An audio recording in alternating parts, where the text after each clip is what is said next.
todos los martes saludamos con mucho gusto a Manuel Somoza, él es presidente de estrategias de CI Banco.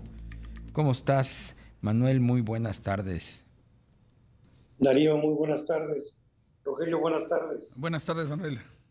Manuel, el Producto Interno Bruto de México creció 0.9% en el tercer trimestre, con impulso en el consumo y la inversión fija bruta. ¿Qué te pareció este dato del PIB? Bueno, pues el dato es francamente muy bueno. Está casi 1% arriba en su expectativa de lo que fue el trimestre pasado. Acordémonos que a inicios del año pensábamos que la economía mexicana iba a crecer apenas el 1,5% y ahora estamos ciertos de que es muy probable que lleguemos al 3.4 enero-diciembre. O sea que el dato es una sorpresa, pero una sorpresa muy agradable. Y evidentemente la razón es el consumo que se incrementó en forma muy notable. Lo que no se gastó el año pasado se estuvo gastando este año. Y por otro lado, bueno, creció la inversión pública porque el gobierno tiene prisa por terminar sus obras emblemáticas, pero sobre todo creció la inversión privada en naves industriales, en la frontera, producto del nearshoring. O sea que son buenas noticias.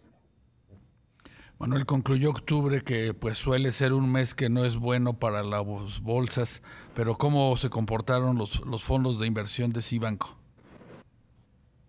Pues mira, nos fue muy bien en nuestros fondos de renta fija, en pesos, pagamos el 11.78 en el fondo que invierte en papel gubernamental, que es AAA y es a la vista, o sea que es un magnífico rendimiento, y en el fondo en dólares, que también invierte nada más en deuda calificada, traemos enero-diciembre un rendimiento del 4.22%, o sea que estamos muy, muy contentos.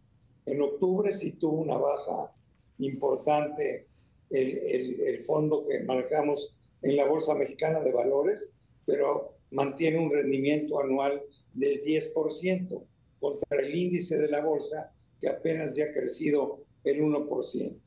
En el fondo más grande de riesgo que tenemos, que es el de dólares, que es el CIECUS, que tiene un portafolio muy, muy concentrado en el sector tecnológico norteamericano, nos fue bien porque aunque perdió un poquito en términos de dólares, en pesos ganó el 3,5%.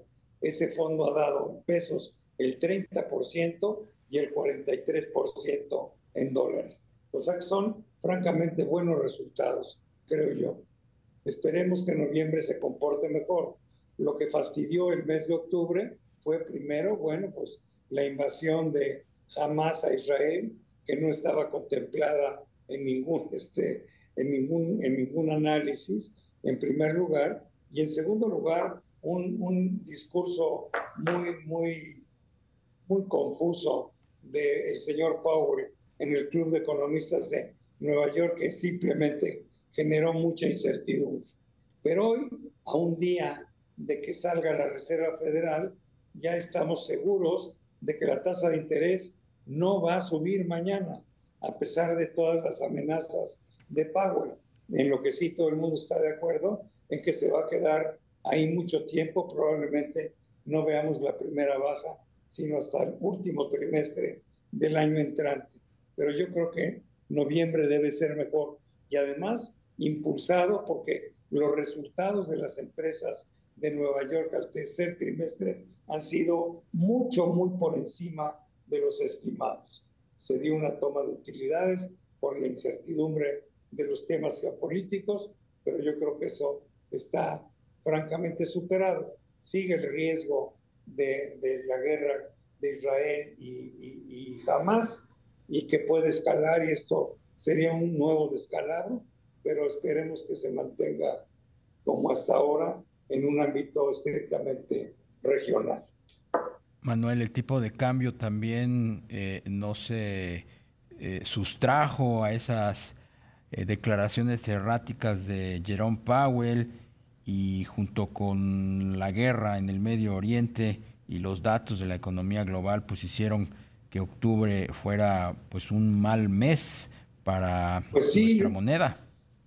vimos el tipo de cambio llegar hasta niveles de 18.45, sin embargo, ya lo ves hoy, cerrando en 18.01 y ayer rompió el 18 hacia abajo. O sea que de principio de mes a fin de mes, nada más incrementó del 17, del 17.50 a 18, lo cual tampoco es dramático. Yo creo que el peso o el dólar, como lo quieras ver, se va a mantener estos niveles prácticamente de aquí a diciembre, con la volatilidad normal en función de ese conflicto que lo puede hacer crecer o disminuir, pero no le tengo miedo al tipo de cambio en este momento. Creo que si diciembre lo vamos a cerrar en niveles muy cercanos a los actuales. Manuel, ahora con la reconstrucción de Acapulco, ¿tú ves alguna oportunidad en las empresas que se dedican a producir materiales para la construcción? Bueno, pues sí, a ver, la reconstrucción de Acapulco va a andar entre los 10 y los 15 mil millones de dólares. Evidentemente va a haber muchísima inversión, muchísimo gasto que debe de ayudar a la industria del cemento, a la industria de la construcción en general y a otras que van a tener que reponer todo lo que se destruyó allá. Pero específicamente te mentiría, tampoco he hecho un análisis específico de dónde están las oportunidades, ¿no? Como que me he concentrado más en los temas más preocupantes, que es la salud pública, la inseguridad que está viviendo la gente, el tiempo que va a tomar la reconstrucción, pero que va a haber oportunidades, bueno, pues seguramente las va a haber. Manuel, ¿cómo estás viendo los reportes corporativos de las empresas tanto en Estados Unidos como en México que ya empezaron? Bueno, en Estados Unidos ya lo comenté, 80% de lo que han reportado, muy por encima de lo previamente estimado. Y yo creo que los reportes en México también deben de ser buenos, principalmente porque tienes una economía con fuerte crecimiento. Y ya sabemos que las empresas que están registradas en la bolsa, por ser las más grandes y las más productivas, son las que mayores beneficios obtienen de esta situación de economía buena en lo general.